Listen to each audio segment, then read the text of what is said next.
nakaka pagabag sa sa self-esteem dati na ay hindi ako mistizo, hindi ako I won't make it in showbiz. Pero yun nga, may mga projects na tulad nito, more than the projects, very meaningful yung mga experience ko.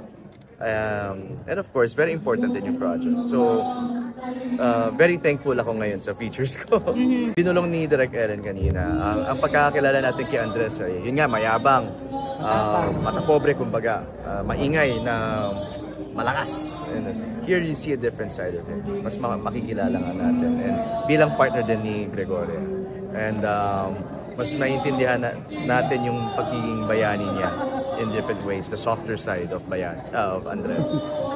Sabi ko kanina yun, nagbago tingin ko sa mga babae, lalo na sa asawa ko, lalo na nung nanganak siya. So yung respeto na meron ako ngayon para sa mga kababaihan, it really shows na hindi lang naman talaga lalaki ang dapat kumikilos even noon pa.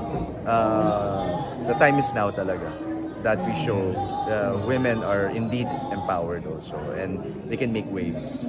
Is it 12 years daw in the making to movie? Totoo. Kaya makikita niyo yung growth ko dito. Before. Yes.